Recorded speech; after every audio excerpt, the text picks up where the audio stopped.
Welcome to another Playreaders event. As some of you know, this was performed, Disraeli was performed in 2012 with Byron starring at that time.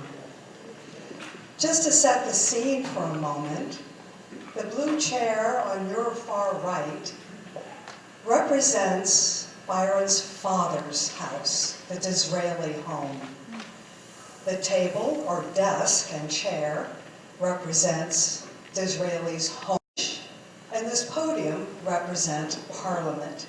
And Disraeli stands here when he's campaigning and when he is speaking to Parliament. You'll notice during the play that we have a crowd of hecklers, and they will be very active for a few moments. I'd like to tell you a little bit about the writing of the play. It was written by our dear Doris Kaplan, who at the time, when she was young, was Doris Willens. She became fascinated with Disraeli in an 8th grade history class and wrote a paper on him at that time.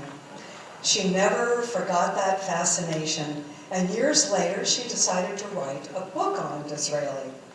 Doris did prodigious research in the New York Public Library, but somehow the book didn't write itself. So she turned to writing it as a play, and it worked. It was produced on Long Island, where she was living at the time, and it was performed in many, many venues. Doris says that she was so busy that at this point, she doesn't know how much of the script are his words and how many are hers. Enjoy the singing's performance.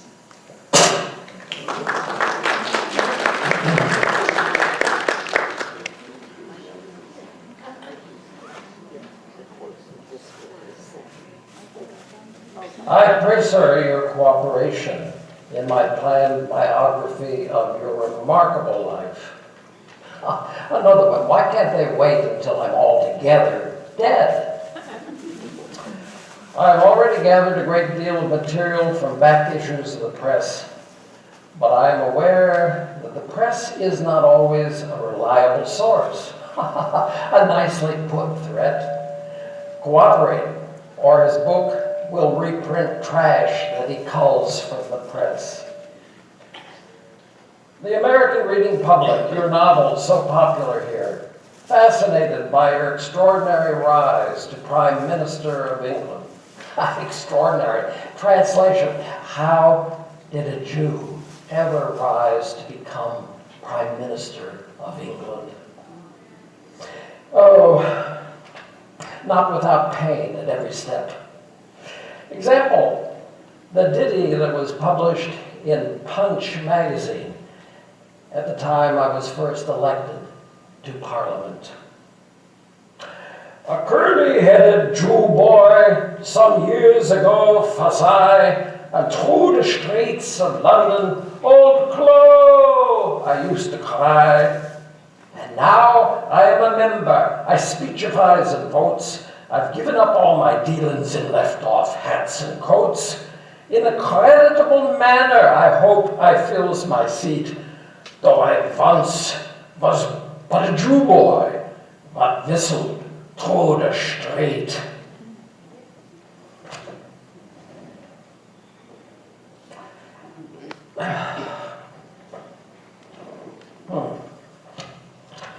So I need to respond.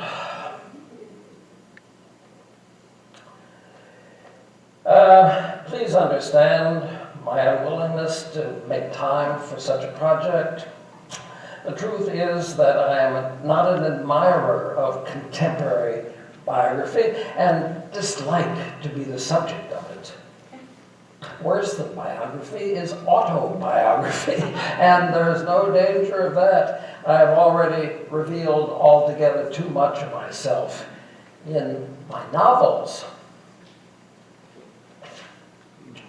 Here's a passage.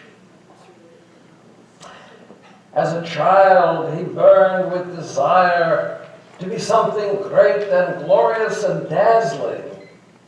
Life would be intolerable unless he became the greatest of men. Oh, but how could this child, born Disraeli, dare to dream of such greatness? How in an England where Jews were not even allowed to enter Parliament, excluded deliberately by the parliamentary oath on the faith of a true Christian. But you see, I could take such an oath, for I had been baptized at the age of 12. My father had fallen into a great dispute with the synagogue, and hurt and angry, he had had all of his children baptized. So I was a Christian. Technically then, nothing was closed to me. But what does it mean to be baptized? I would always be the Jew. That Jew. A foreigner, in the words of some, not having a drop of blood that was English in his veins. And whence came English blood but from a band of Baltic pirates? And then there was Thomas Carlyle. He would famously say of me, that cursed Jew, not worth his weight in cold bacon. I first became aware of my differences where children do in school. The other boys, flaxen hair, white visages, nothing like my Venetian countenance. Wherever I moved, I looked around and beheld a race different from myself. In our reading lessons, we found Shylock, the Jew of Malta, and others of the same stamp. Always a mark of scorn. I detested school more than I ever abhorred the world in the darkest moments of my experienced manhood. Often my fellow schoolboys would taunt me with cries of, "Stranger, stranger!" And yet, there were moments when I seemed like the soul of the school. Wherever I went, my name sounded. Wherever I did anything, my opinion was quoted. Well, be sure it was not a school of the first rank. You know, we dream of immortality until we die. My dream of immortality from childhood took only one form: becoming Prime Minister of England. A bit cheeky, perhaps. After all, how on earth was I to get there? Without fortune, without great connections, how so much as to start? You see, in my youth, very few could vote. Elections required rather large sums of money to buy a winning number of votes.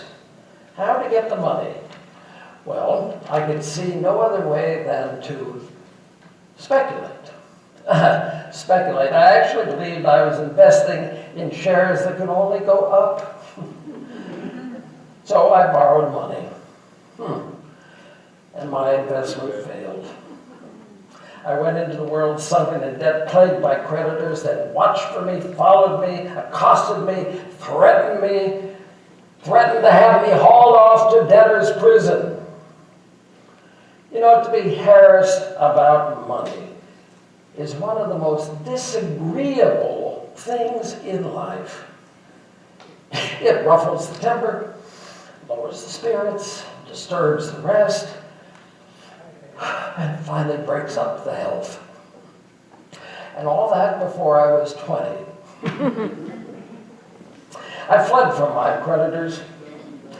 I went to my father's house in High Wycombe. Now, I couldn't tell my father why. My sweet dear father, who lived his life in his library, collecting and publishing esteemed books of literary anecdotes. But he knew that something was amiss. Oh, my dear son, I am too far out of this world to know anything that's in it, but I'm always fearful of calling attention to oneself. Ah, Father, but I mean to be noticed. So unworldly, my father, so baffled by my displays.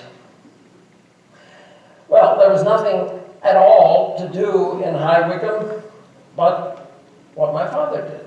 So I wrote a book, a novel about the son of a distinguished author, lively, talented, irresistibly attractive, and engrossed from boyhood by the idea of making a career for himself. Quite a feat of imagination, that. Well, the novel's milieu was the world of politics and London society. Now, that was rather imaginative on my part. Still, I found a publisher who thought I'd done it well. And I have just the trick, Mr. Disraeli. I shall put it out anonymously. Anonymously? I mean my name to be known, sir. Oh, it will be, never fear, after we've pulled them in.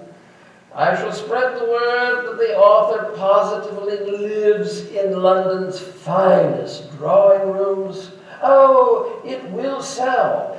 They'll know your name soon enough.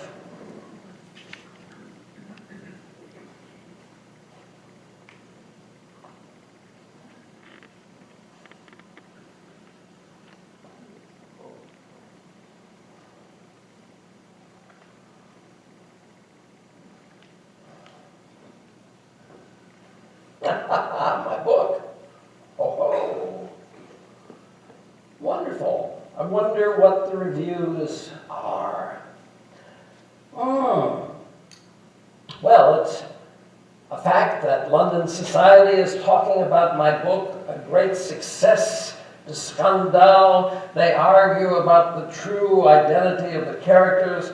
They just try to discover who among them is the author. So certain are they that he is in their innermost circles. Only think of their surprise. Such a clever youth, they'll say, the celebrity hunters will seek me out, show me off, open the doors. But when the author's identity becomes known, London society is appalled. The book, one such sport, guessing the real lady this and the lord that, is discarded as nouveau trash, hopelessly off-key. The reviewers review my book again, for now it is a different book. The author is an obscure person for whom nobody cares a straw. Every line reveals the author's lack of breeding. The author should sink suddenly and finally into total oblivion. Oh, with what horror, with what blank despair, with what supreme, appalling astonishment did I find myself the subject of the most reckless, the most malignant, the most adroit ridicule. I was sacrificed. I was scalped. My knees trembled. I felt a sickness of heart. I was ridiculous. And it was time to die. That was when I was 22. Well, if not to die, perhaps time to leave England. The first embarrassment in which we find ourselves generally leads, to our first travels. Most young Englishmen head for the grand tour countries, but I longed for the East, for the mysteries of Turkey, Egypt, Syria. Above all, I longed to behold the holy city where my people had built and lost and rebuilt and lost again. Jerusalem. And behold it I did, and I was thunderstruck. A gorgeous city, surrounded by wild and terrible and barren scenery, dark, stony, severe. It would always haunt me.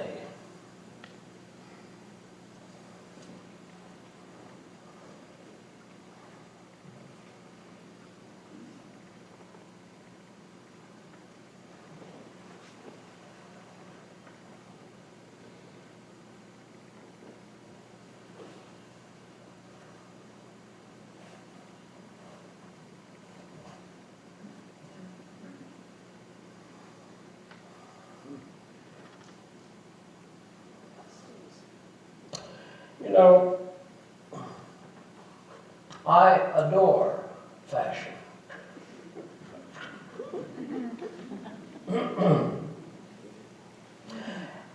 Fashion, design, perhaps taste and style can lift one out of the ordinary. Oh, yes, I believe in fashion. Today I came up Regent Street, densely crowded, dressed in my new fashion. The people quite made way for me, as if it was the parting of the Red Sea, a phenomenon in which I now totally believe. Every well-dressed person stopped to look at me. I prepared to make my salon debut tonight. How will I be received in London society? I am by now the author of 3 novels. It has taken so long to get a foot in the door. I should be aquiver with anticipation of triumph. Instead, my stomach rumbles with fear of being laughed at, over my first novel. I should dress more tamely for my debut. Well, I should, but I follow my own fantastic tastes. And so I entered the crowded salon. All eyes are on my brilliant hues, and I hear a basso voice comment, "A flashy Hebrew. Oh, I cannot abide flashy Hebrews." Well, the women responded differently. They flocked around me. They expressed admiration by repeating lines from my novels. Quotes one, "When a man is not speaking or writing from his own mind, he is as insipid as a looking glass." Well, her glowing eyes tell me that my presence that evening had certainly made her evening less insipid. Several of the ladies flirtatiously quoted my observation on marriage. "It destroys one's nerves to be amiable every day to the same human being." Well, I'm introduced by her particular desire to a Mrs. Wyndham Lewis, a pretty little woman, a flirt, a rattle, indeed gifted with a volubility that I should think was unequaled, and which I can convey no idea at all. She told me she liked silent, melancholy men, and I answered that I had no doubt of that. From a cluster of political hacks came this remark, "The man is nothing but a dandified bounder." So, did I expect that tout le monde would fall at my feet because I am a precocious young author? But they would have, had I the pedigree.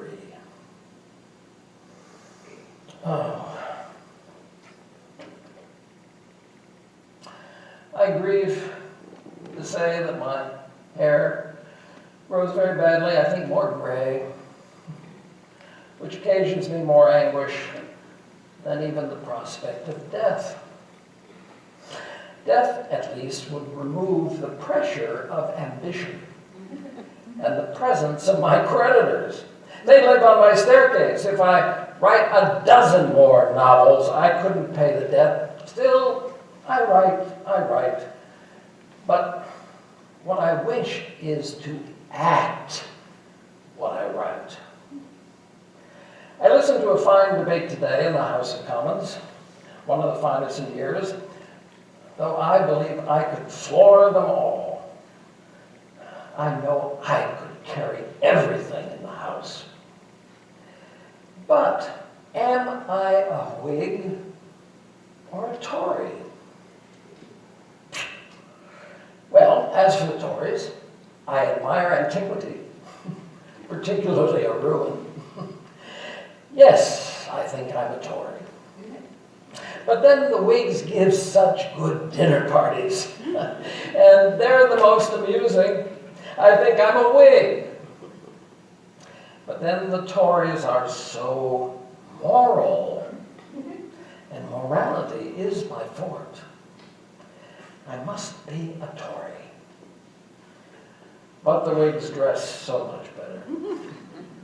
And an ill-dressed party like an ill-dressed man must be wrong. Yes, I'm a decided Whig.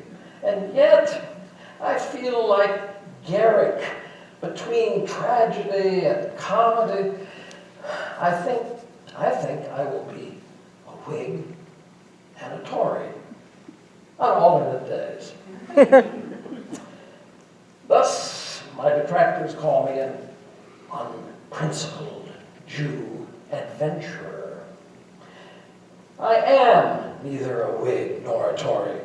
My politics are described by one word, and that word is England.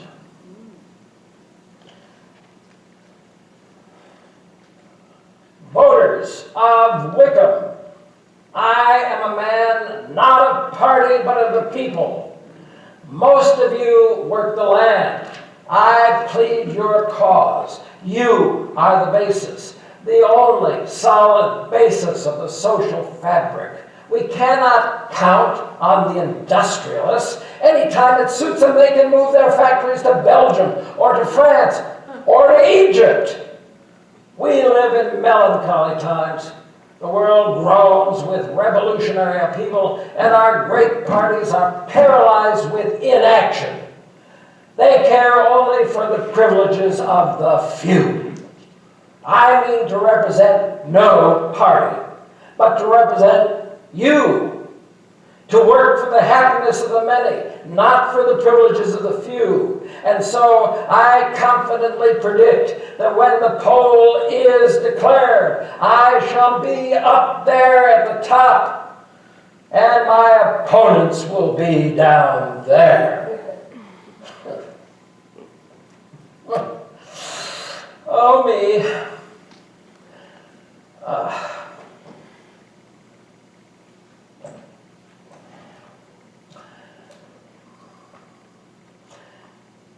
My dearest sister, Sarah, I am at the bottom of the poll, but I make no doubt of success another time. Meanwhile, I make progress in society. I am as popular with the dandies as I am hated by the second-rate men. I make my way in the high ascent where there is no envy, malice, where they like to admire and be amused. Here's a good story. Said Lady Cork, do you know, Lord Carrington, that Disraeli? Do you know that Disraeli?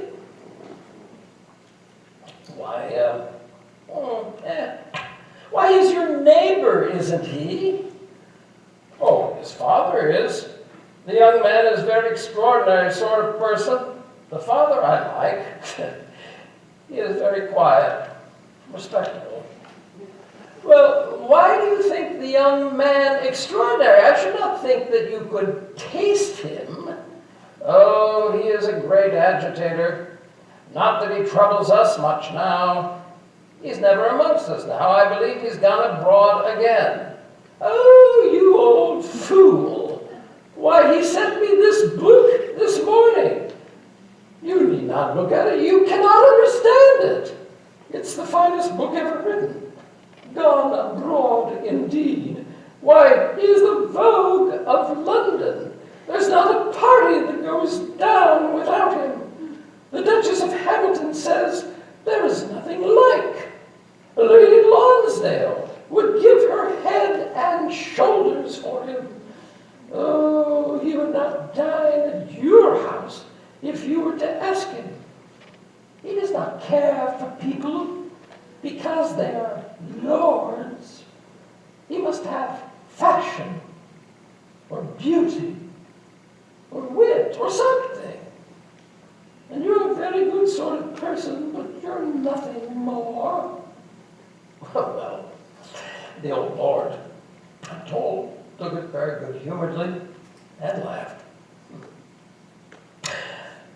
So, Sarah, I go with much confidence amongst the aristocracy. I've met enough foolish dukes and earls to value another kind of aristocracy, the aristocracy of those who affect the mind. By the way, Sarah, would you like Lady Z for a sister-in-law? Very clever, £25,000 and domestic. As for love, all my friends who married for love and beauty either beat their wives or live apart from them.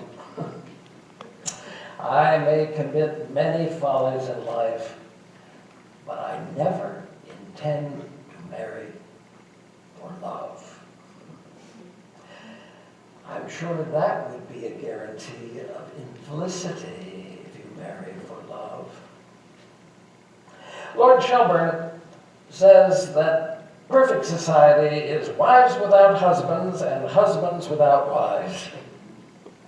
Lady Cork says, my dear, if you want a dinner party to go off well, don't have two of the same name.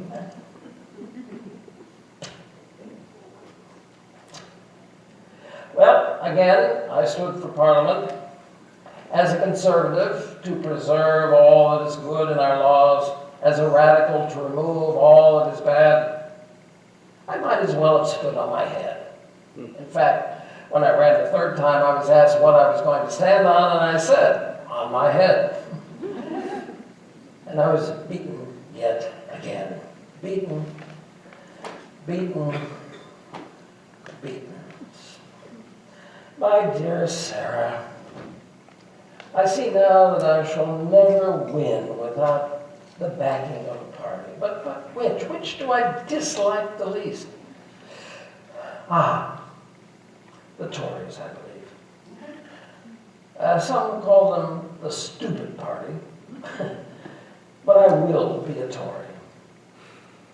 Yet it will be a different party when I am finished. Do you wonder that I still have dreams of the political life?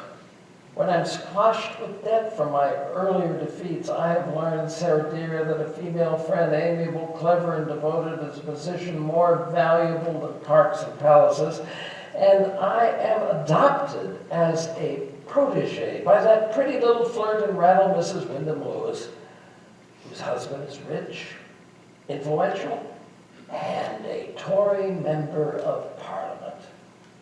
She urges him to sponsor me for the other seat in his borough. I think he quite owns the borough. I think he listens to Mrs. Wyndham Lewis. Your adoring brother, Benjamin.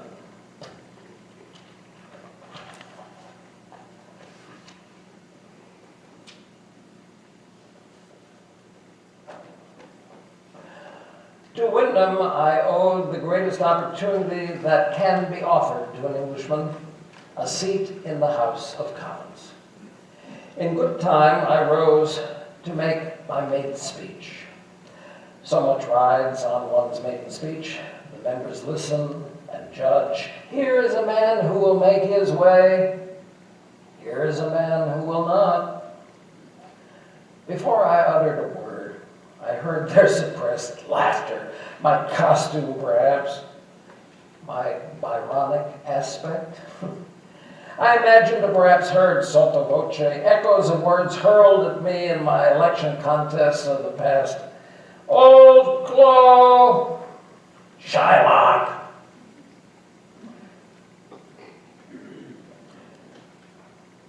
I will even venture to believe that this house will deign to extend to me that generous indulgence rarely refused to one who solicits their attention for the first time. I stand in much need of it.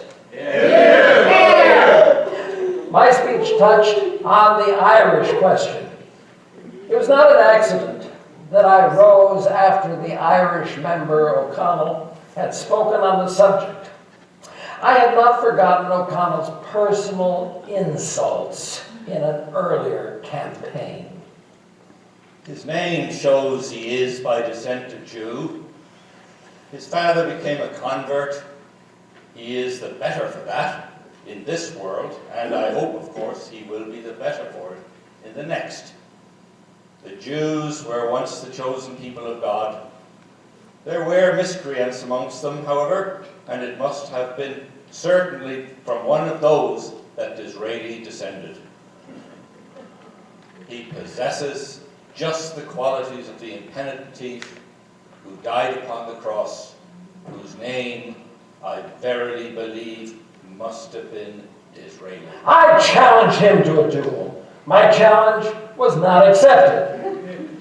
Well, then we must meet on another field.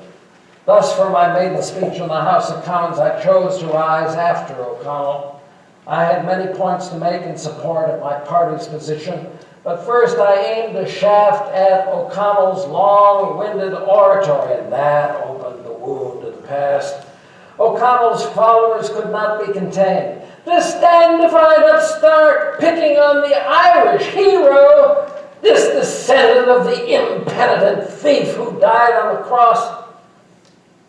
I moved on to the meat of the debate, but my every sentence was met with hissing, whistling, laughing, crowing, stamping, shouting. I shall not trouble the house any longer. I do not affect to be insensible to the difficulty of my position. I am sure I shall receive the diligence of honorable gentlemen, but I can assure you that if you do not wish to listen to me, I will not listen down.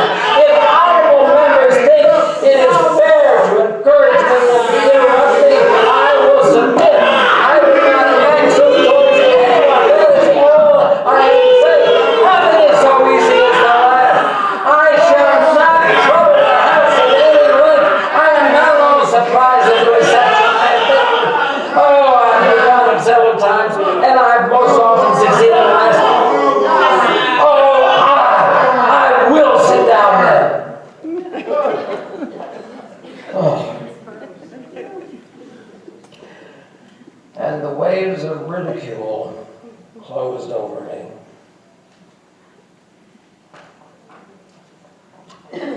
What's this in the newspapers? Disraeli nearly killed the house. The front benches quite screamed with laughter. I am a laughing stock.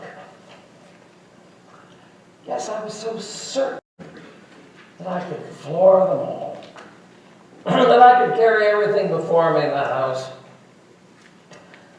And I failed. I failed completely.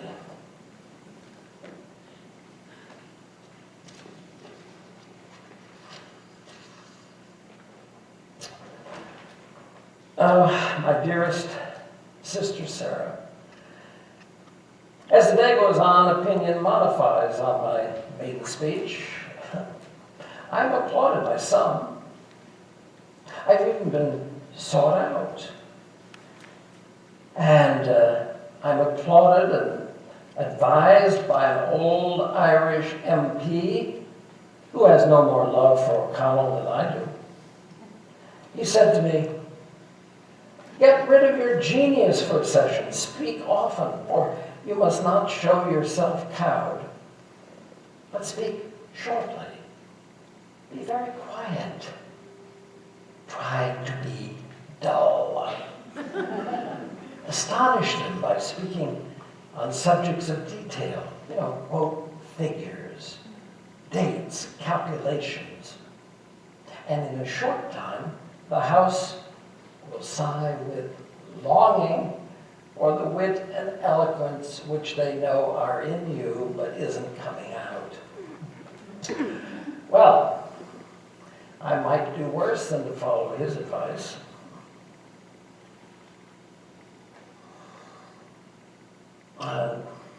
Dear Sarah, my good friend, my sponsor, Wyndham Lewis, is dead. His widow sent for me at once. I found her in shock, and more than that, in deep grief. No longer just a pretty little rebel, but a woman of profound emotions. It is a shattering time, and I will do all I can to be useful. I'm greatly in her debt for urging Wyndham to use his money and his great influence to help me win a seat in the House of Commons. She assures all who will listen that I will, in a very few years, be one of the greatest men of our day. She plans her dinner table to advance my future. Her friends call me her parliamentary protege. She will be in want of kindness and company, Sarah. When she is able, I should like to bring her to stay a while at our father's house.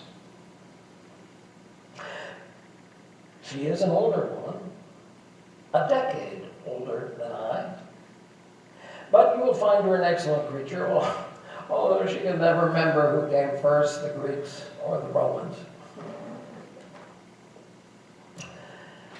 Several of my gentleman friends urge me to consider the advantages of marrying the widow Wyndham, Marianne. She has fortune. I have debts. She has a house at Grosvenor Gate, and I have only rooms, constantly besieged by creditors. She is pretty. She is playful. She has position. And she can down a tankard of ale and sing a bawdy song. And, of course, she does encourage me. Listen. She's written here a little list. I am her dear kind Dizzy, the only person to whom she writes when out of town, apart from business. She hopes that when she is away, I spend my time with married ladies, for then I will be less likely to think of getting married myself. She would rather see me dead than married. Well, do I care about her age? I never intended to marry for love. And yet Marianne has brought men to their knees with love. Her delicate features, her sky blue eyes, her tiny feet, her white shoulders. Could I bear to see someone else win her? Could I bear to lose her encouragement and support? Well, I could be her protege while Wyndham lived. Now she's a widow. The game is changed. Society expects a scandal. The game goes on. Marianne captures our differences. Him, very calm. Her, very effervescent. Him, manners grave and almost sad. Her, gay and happy-looking when speaking. Him, never irritable, though bad-humored. Her, very irritable, though good-humored. Very patient. No patience. Very studious. Very idle. Oh, he often says what he does not think. She never says anything she does not think. He is conceited. She has no conceit. He is seldom amused. Everything amuses her. He is a genius. She's a dunce. His whole soul is devoted to politics and ambition. She has no ambition and hates politics. Marianne, I would add this to your list. Him, increasingly enchanted by her. And her, increasingly worried about his motives. A scurrilous story makes the rounds that I propose the very day that Wyndham died, even as the coroner was coming up the steps. No story about me is too bizarre to be believed. Marianne hears warnings that I'm an adventurer who cares only for her fortune. Dear Marianne, could I, in my position, with my expenses, with my financial problems, possibly entertain the notion of marrying a penniless woman? Well, she sees that. I press on. Well, there are many women with money. She sees that. In fact, their money is not entailed. Whoa, I hit. You see, I have only recently learned that Wyndham's money and house will revert to his brothers when Marianne dies. Oddly, I find that matters not at all. Well, not very much anyway. Marianne is aware her appeal to fortune hunters is diminished by Wyndham's written instructions. Still, why does she fret? She fears to look the fool, marrying a younger man who has absolutely no money. Ah, Marianne, don't forget that men have 1,000 resources. She feels the sting, the unfair truth of my words, the implication that London society has no shortage of younger, richer, higher-ranking women that I might court. Opinion be damned, she says. She loves me. And I, to my surprise, find that I'm falling in love with her. We reconcile. We break up. We argue about money. We continue to worry about her reputation. That she will be seen as the victim of a gigolo, and that I will be seen as a gigolo. We will both be ruined at this rate. So I leave to stay at my father's house in the country. Marianne is going to her family in Wales. Absence, I quickly learn, is a great element of charm. October 29th, 1838. My little dove, I cannot reconcile love and separation. I wish to be with you, to live with you, never to be away from you. She puts me off. Saying Wyndham died in March, just 7 months ago, she does not flout propriety. A year must pass before a new marriage can even be thought about. Do I believe that? No, Marianne is anything but a stickler for propriety.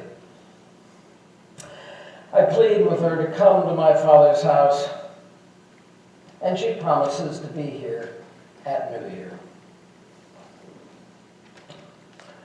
December 30, 1838, my dearest lady, I am mad with love. Lose not a moment unnecessarily in coming. Till I embrace you, I shall not know what calmness is. Your adoring Chevalier. Well, my father's house rings with unaccustomed laughter while Marianne is here. We write riddles and play charades. Marianne asks for brandy, and after tossing it down, sings us comical ballads with great gusto, and everyone adores her.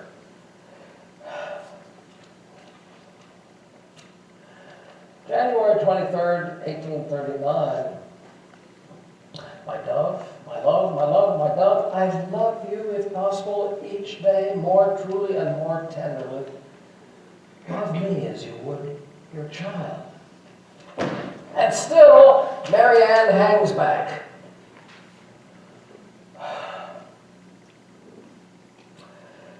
The money. Always the money.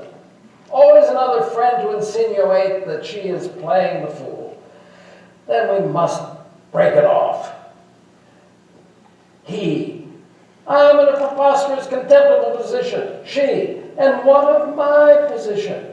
I am laughed at for indulging a lover so young and ambitious and so extravagant. He. And I for looking like a lapdog, licking my lady's fair hand to earn a sweet, or the money to settle your electoral debts. That was a loan. How shall you repay it? Not by remaining your unmarried lover and ruining my name. Your name, your name, your name, always your name. I mean my name to be remembered. And not as a gigolo, Mary Ann. You have to marry me. Oh, leave my house, you selfish bully. Well, I returned enraged to my rooms and put into a letter all that I wished to have spoken with calmness. I avow, Mary Ann, when I first made my advances to you, I was influenced by no romantic feelings. I was about to commence a career and wished for the solace of a home. I was not blind to worldly advantages and such an alliance, but I had already proved that my heart was not to be purchased. I found you in sorrow, and that heart was touched. I found you, as I thought, amiable, tender, and yet acute and gifted with no ordinary mind. One whom I could look up to with pride as the partner of my life, who could sympathize with all my projects and feelings, console me in the moments of depression, share my hour of triumph, and work with me for our honor and happiness. Now, as for your fortune, I write the sheer truth. That fortune proved to be much less than I or the world imagined.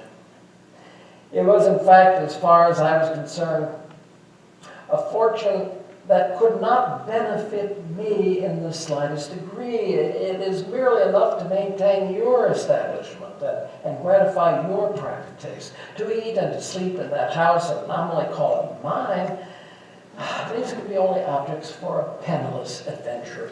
It is not the sharing of a wife's lifetime estate that ever elevates position. I can live as I am living, without disgrace, until the inevitable progress of events finally gives me that independence, which is all I require. Far different are the qualities I require in the sweet participator of my existence. My nature demands that my life shall be perpetual love. You have struck deep with your doubts of my motivations. You have done that which my enemies have yet failed to do. You have broken my spirit. Farewell. The time will come when you will sigh for any heart that could be fond and despair of one that can be faithful. Then will be the hour of retribution. Then you will recall the passionate heart that you have forfeited and the genius you have betrayed.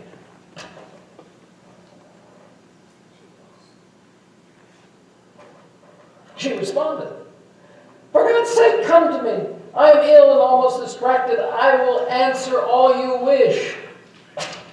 And so, I, at the age of 34, and Mary Ann, fresh and beautiful at 46, at last set the date of our wedding.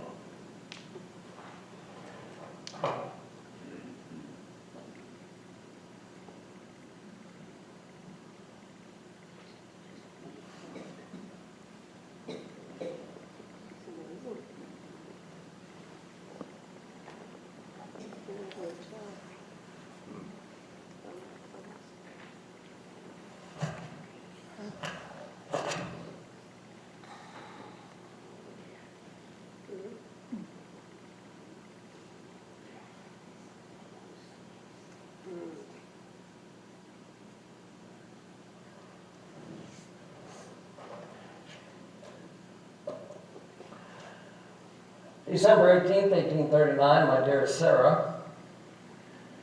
Last week we dined en famille with Mrs. Montefiore. There were Rothschilds, Montefiores, Alberts, and Disraelis. Not a single Christian name among them. But Mary Ann bears it like a philosopher. And I, the only one among them, not excluded from Parliament. I, the only one among them, able to take that parliamentary oath on the true faith of a Christian. Because my father, you see, had quarreled with the synagogue and then had his children baptized. Disraeli the Younger, a true member of the Church of England, baptized in the church, married in the church. But no less to many, the Jew despot.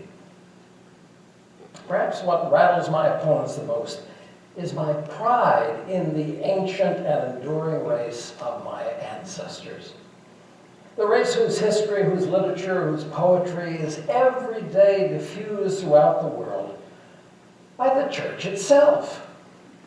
And men with the energies and creative powers of Rothschilds and Montefiores are excluded by an institution stuffed with inarticulate red-nosed country squires, while our nation is rocked by a stormy discontent.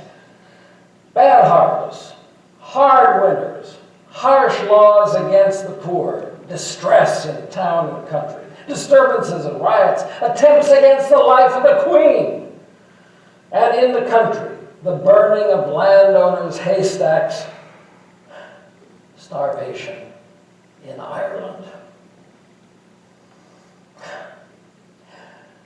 Now I speak on the most important measures in Parliament, often and at length, but only after a year of speaking on minor measures, briefly, accurately, plainly, throwing down no challenges, giving the House nothing to laugh at, unless at my appearance, but then I stopped wearing those dandified clothes and adopted a more sober outfit.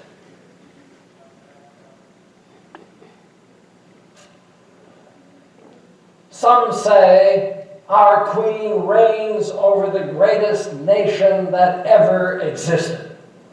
I say she reigns over two nations, between whom there is no intercourse, no sympathy. Two nations, ignorant of each other's habits, thoughts, feelings, as if they were inhabitants of different planets. Two nations, the rich and the poor. The poor are correct in calling themselves oppressed. The rights of labor are as sacred as those of property. Unless the social happiness of the millions is achieved, thrones and dominions, pomp and power are worthless. What is power for but to secure the welfare of the people? What is aristocracy for but to ensure the welfare of the people? Well, of course, there were those who wondered how I, Disraeli, a man risen from the people, an alien figure, certainly without blood claims to the English aristocracy, how I presumed to speak for the English aristocracy. Quite simple, really. I speak not for the aristocracy, but for the aristocratic principle which governs England and which receives every man in every order and every class who aspires and excels. The complete command of the house I now have is remarkable. Nothing can describe the mute silence which immediately ensues as I rise, broken only by members hurrying to their places to listen. Yet, I still struggle against a storm of political hate and malice, which few men ever experience. My party comes into power in 1841, and I'm given no office whatsoever, not even an under-secretaryship. I bide my time.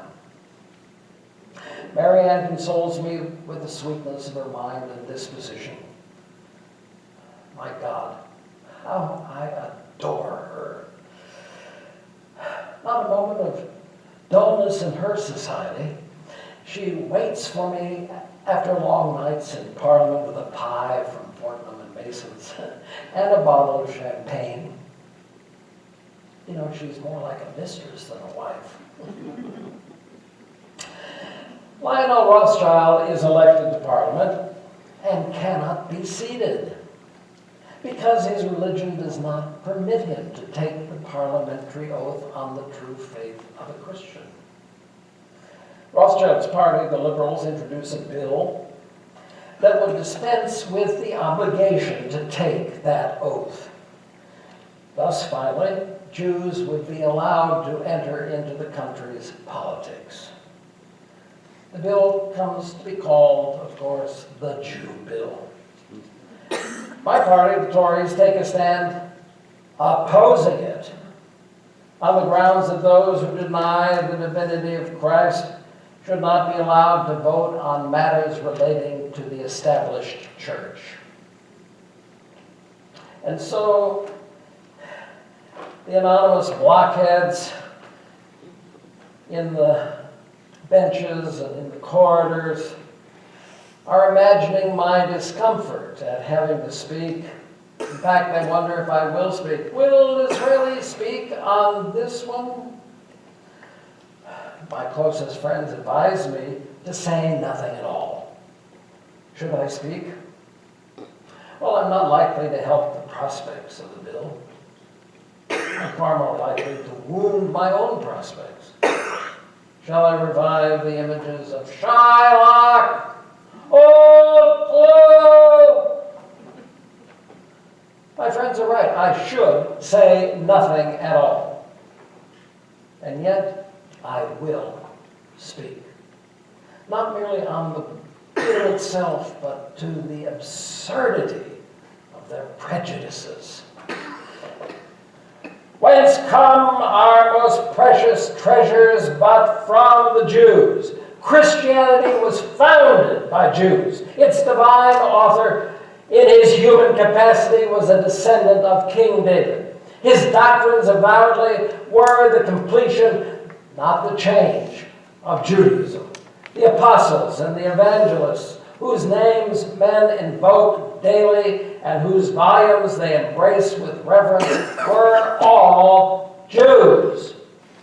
If you were sincere, you would acknowledge what you owe these people.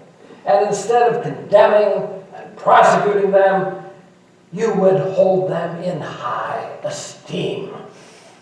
It is as a Christian that I will not take upon me the awful responsibility of excluding from the legislature those of a religion in the bosom of which my Lord and Savior was born. Well, after that I sat down to a house frozen in silence, cold, angry silence. They had been prepared to hear arguments in favor of religious toleration. They were not prepared to accept that Christianity owed so much to Judaism. Why, my friends asked, had I spoken so? Very simple, I replied. I believe it. The Liberals passed the bill, as expected, and the House of Lords rejected it, as expected. It came up again, and yet again, time after time. The Jews are not a new people who have just got into notice, and who, if you do not recognize their claims, may disappear. They are an ancient people, a famous people, an enduring people, a people who in the end have generally obtained their objects. I hope Parliament may endure forever. Sometimes I think it will. But I cannot help remembering that the Jews have outlived Assyrian kings, Egyptian pharaohs, Roman Caesars, and Arabian caliphs. Over and over and over I spoke, and over, Commons passed the bill, but then the Lords turned it down. I bide my time. Well, my time would come. I was given no office at all when the Tories came to power in 1841. But the next time the Tories formed a government in 1853, I would be the leader of the House of Commons. What changed? Well, nothing for my detractors, who continued to see my every act as the work of a Jew adventurer. But for the Tory party, a great deal had changed. Our party leader, Sir Robert Peel, had been brought down by me. It was the most controversial act in my political life. Did I do it because Peel gave me no office when the Tories came to power in 1841? Well, you could hardly suppose that I would accept such a slight and with blind loyalty put my parliamentary skills into his service. But my attack on him could not have succeeded had Peel been less vulnerable. His arrogance made him vulnerable. Even his most loyal supporters seethed under the roughshod way he took them for granted. But one doesn't launch an attack on one's own party leader on the charge of arrogance. My issue was the tariffs. The tariffs that protected the British farmer from cheap agricultural imports. Our party had stood and won on the issue of protective tariffs. But now that he was Prime Minister, Peel believed and was preparing to abandon protective tariffs. Well, I would smoke about it. My attacks began. For a time, no one suspected my intention. I apparently appeared to be eliciting valid information in my ingenuous questions to Peel. His responses led to further questions, which led to further increasingly damaging responses. The House soon grasped where this could lead and listened with growing fascination, stunned by the audacity of my intent, the only sound from the Tory benches being occasional nervous giggles. I remind the House that I put my question to the Prime Minister with all due respect. To this question, the Minister replied, with all that explicitness of which we know he is a master, and all that courtesy which he reserves only for his supporters. Well, nervous laughter from the Tory benches. In time, the sounds grew from nervous laughter to full-bellied laughter as my barbs hit their target. Peel was forced into the open. He won the votes he needed to repeal the tariffs, but he was forced to resign, and our once protectionist party was left in a shambles. The protectionist members felt Peel had betrayed his promises and his class. His partisans were so outraged by my attacks that they left our party and signed up with the Liberals. And it would be decades before the Tories recovered sufficient strength to govern. Well, that did not increase my general popularity, but it left me at the center of the remaining protectionist Tories. I, Benjamin Disraeli, the voice of England's red-nosed squires, oh, how it stuck in their craw. A spokesman so alien. We dealt with that by putting up a front man. He stood there, one of their own, while I provided the words, the ideas, the articles, the speeches. In time, I simply was in the ranks of party leadership. So in 1853, years after the Peel debacle, the Tories briefly led a minority government. Our party leader, Lord Derby, sat in the House of Lords, and he chose me to lead the Commons with the official title of Chancellor of the Exchequer.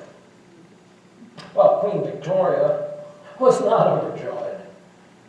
Said she to Lord Derby, "Oh, I always felt that if there were a protectionist government, Mr. Disraeli must be the leader of the House of Commons, but I do not approve of Mr. Disraeli. I do not approve of his conduct to Mr. Peel," said Lord Derby. Madam, Mr. Disraeli has had to make his position, and men who have to make their positions will say and do things which are not necessary to be said and done by those for whom positions are provided. Oh, that is true. And all I can now hope is that having attained this great position, he will be temperate. Oh, I accept Mr. Disraeli on your guarantee. In fact, the whole country was agog at my appointment. One quoted said, "One of the most startless domestic events in our time." Indeed, my portrait was painted by a fashionable artist. My bust was made in marble. And above all, I was placed in Madame Tussaud's House of Wax. You know, it's difficult for a civilian to make it there without getting hanged. Chancellor of the Exchequer. Well, that was not a position for which I felt a natural talent. Whatever Lord Derby might have assumed about Jews and money. In fact, my personal debts were as staggering as ever. Still, I plunged into the budget business and acquitted myself well enough. Alas, we were out as quickly as we'd come in. But in the chaos of British politics, another upheaval put us back into office in 1858. Again, briefly, but in that time, we found a way at long last to open Parliament to non-Christians. We simply moved that the House of Commons and the House of Lords be allowed to make their own rules about the oaths of office. Well, the bill passed like an April breeze. Commons eliminated the phrase, "on the true faith of a Christian," and thus became open to Jews.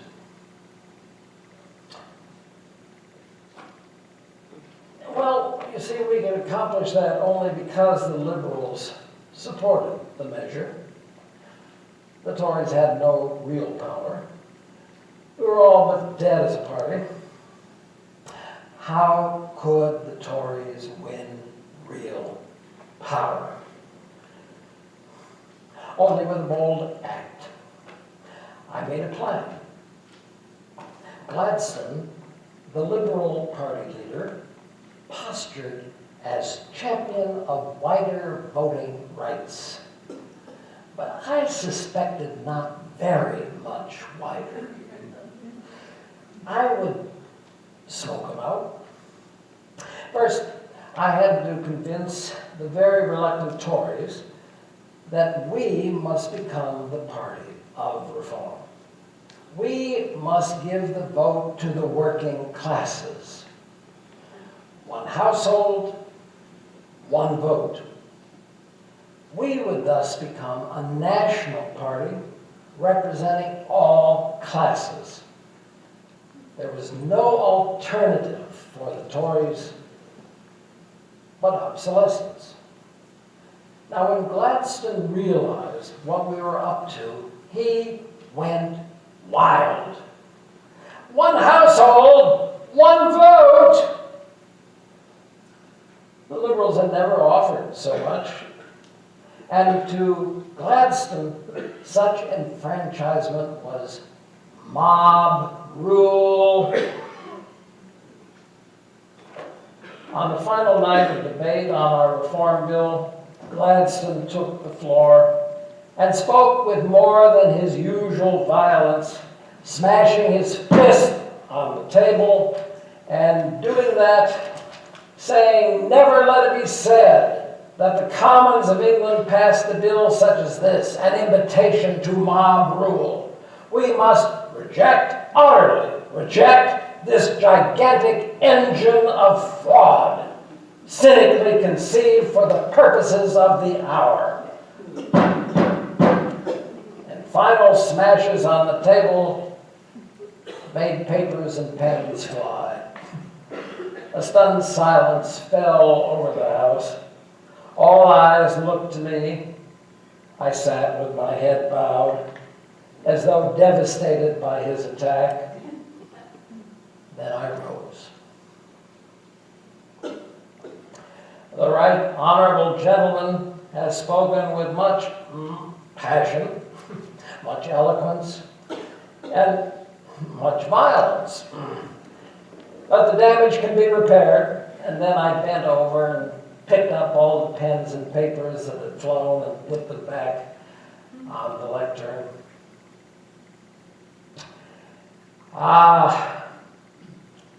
We won reform. We won reform that day under the banner of the Tories. And with this act, we conservatives became the true national party. And my claim to leadership was settled for all time. Thus, Lord Derby feared not to propose me as Prime Minister when his health declined.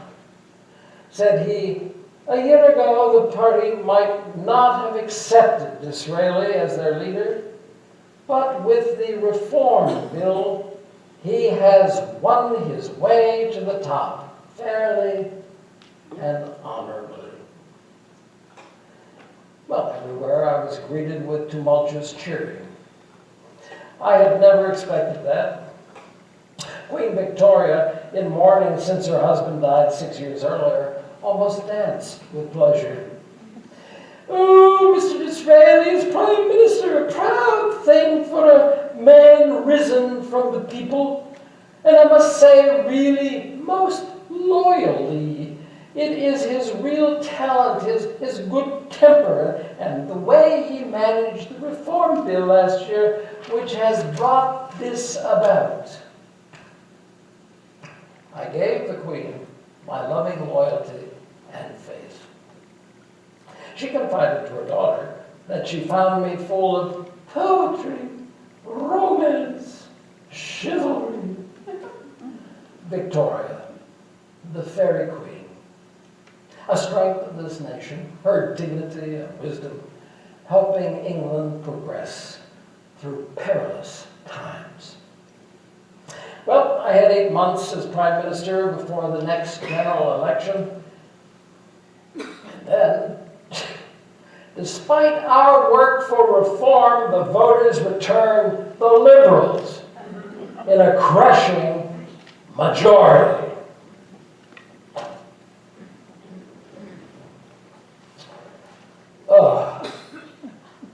I was 64 years old. Surely it was over for me. But had I not attained my ambition, had I not against impossible odds climbed to the top of the greasy pole, that should satisfy any man. But it didn't. And with that, history would remember me only as the Jew who became prime minister. I wanted so much more.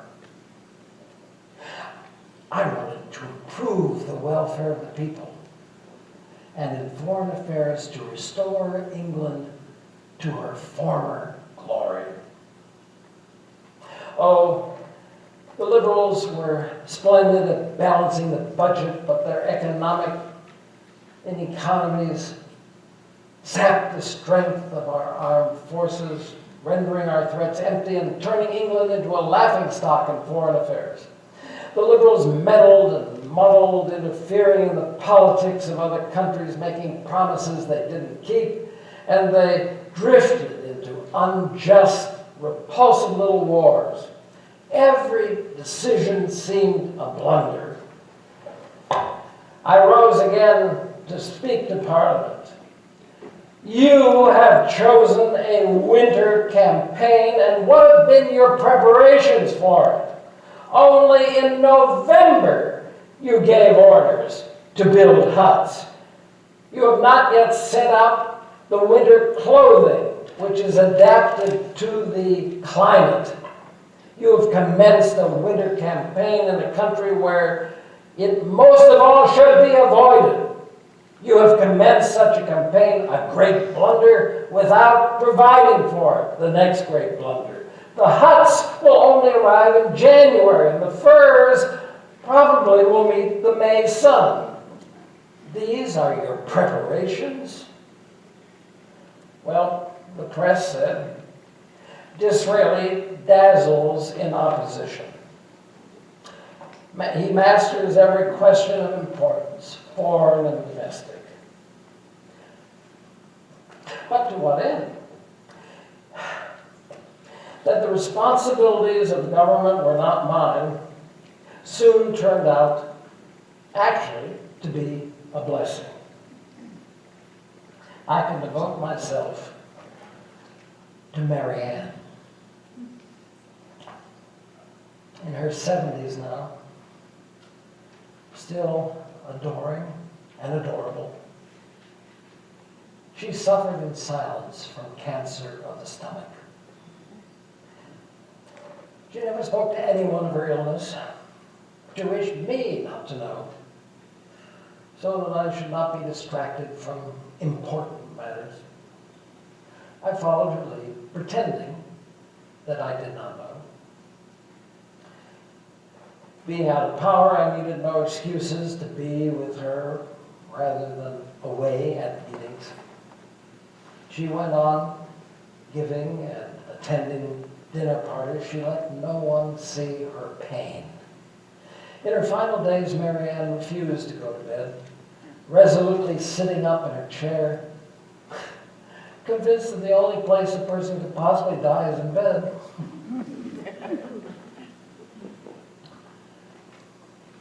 I live alone now. Huh? Burdened by a heart that will not grow old. Unpredictably, real power came to me at the age of 70. The Liberals' meddle and muddle foreign policy cost them the election of 1874. Real power at 70.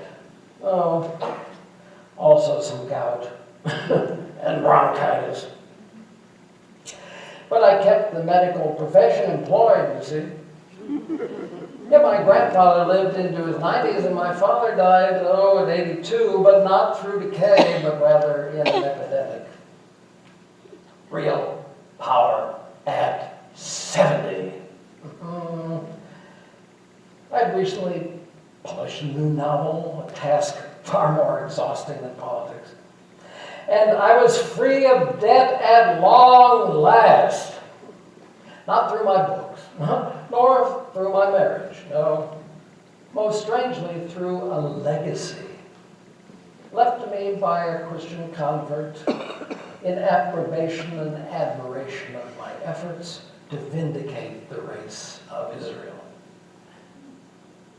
Perhaps I have made a difference. Meanwhile, my government makes history. We, the Tories, the so-called party of privilege, pass a trade union bill to legalize peaceful picketing, a factory act to protect women and children against exploitation, a public health act, a housing act to replace slum dwellings, an act to protect the funds of pension societies, and a food and drug act to protect consumers. Thus, half of my dream is realized. I have led my party to bring about profound social reform. Well, the other half of my dream, to regain England's place among the nations. I extend England's power to Asia and proclaim Queen Victoria Empress of India. Gorgeous, say the people. A product of Disraeli's Oriental mind, say my detractors. Well, the Queen is kind. She implores me to come again and again for weeks at Windsor and Sandringham. Often I'm the only one there, but for members of the family. They make a fuss over me, assuring me that I am one of them. If I could but tell them how hard Windsor is on my health. It's a castle of winds. Moreover, you can't even blow your nose without a breach of etiquette. The Queen's attentions to me do not alter the opinions of my lifelong detractors. When she pays me the extraordinary honor of visiting my country home, one writes that the Queen went ostentatiously to eat with Disraeli in his ghetto. Well, I bring her another gift, an ownership position for England in the Suez Canal. The entire nation is dazzled, astonished by my outmaneuvering other nations and syndicates for the prize. The cheers are tumultuous, but the cheering soon dies. Everyone is caught up in a most ominous international situation. The chief protagonists are Russia and the Turkish Empire. But secret treaties involve most of the European nations. And that threatens to destabilize half the globe. Gladstone sees the situation as Christian Russia against barbaric Turks. I see something else. Russia trying to take over India.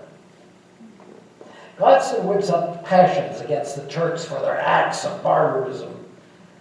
I send British warships to support the Turks against the Russians. My enemies at home portray me as a man whose race has led England to support Oriental barbarians. I'm attacked for my positions by day in Parliament, by night in society, and the latter is actually most disagreeable. A lady of high rank urges me at a dinner party to act as she sees fit in the East. She proclaims, "I can't imagine what you are waiting for." Said I, at the moment for the potatoes. Well, only when Russia's armies march into Turkish territory does public opinion turn around. Grasping at last that the Tsar plans to cut Britain off from India, Egypt from the Suez Canal. The Tsar's ambitions become clear to all. From Turkey, he will take all of India. I make deliberate, visible preparations for war against Russia. I do what has never been done before. I bring thousands of Indian troops to Malta. The world holds its breath. European statesmen acquainted with my romantic notions of the East recognize this is not another empty threat. The nations who had secretly backed the Tsar's plan to conquer the Turkish Empire withdraw their support. Russia is isolated. The Tsar buckles. He accepts our offer for a peace conference. Without firing a shot, we have propelled England into dominance in world influence. A peace treaty between the Tsar and the Turkish Sultan is drawn up to be approved by all the European powers at the Congress of Berlin. My health is declining, but I insist on attending. At the last minute, the Russians make a small change in the terms. They will not agree to a Turkish garrison on their shared border. A small change indeed. The Russians would then have a clear route to the Mediterranean, which is, of course, all they want. And all that would threaten British interests. Well, then, it was time for a small smokeout. I say, I will withdraw England from the Congress. Bismarck, the Russians, think I'm bluffing. But I order a train to be prepared to take my delegation home, knowing that Bismarck will hear about these preparations. He is the host of the Congress. I know he will not want it to fail. He applies his influence, and the Tsar accedes to my requests. I bring back to England peace with honor. I am greeted by cheering thousands. I am the hero of the hour, the statesman above all others of the time. So I believe I have accomplished exactly and entirely all I intended. I am satisfied. My health deteriorates rapidly. I'd rather live, but I'm not afraid to die. I will die no longer Disraeli, but the Earl of Beaconsfield, so created by the Queen. Here indeed is the aristocratic principle at work. Beaconsfield. Will I be remembered as Beaconsfield? Well, history tends to sum up its figures in a sentence. Beaconsfield, statesman and novelist, who brought the Conservative Party to life, who improved the welfare of the people, who restored England to glory, who faced down the Tsar and brought the world peace with honor. Or, well, they simply say, as did Bismarck at the conclusion of the Congress of Berlin, Der alte Jude, das ist der Mann. The old Jew, he is the man.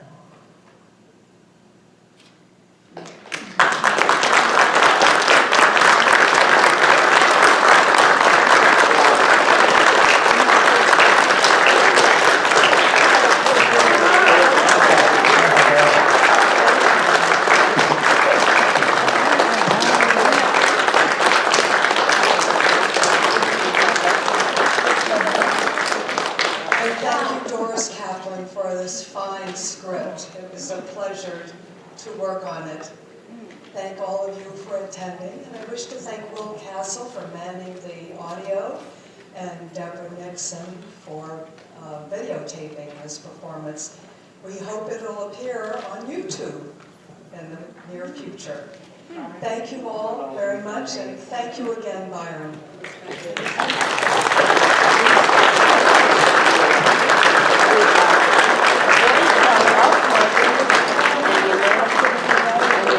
And I need to thank our hecklers. And Tom Miller. Well done, gentlemen.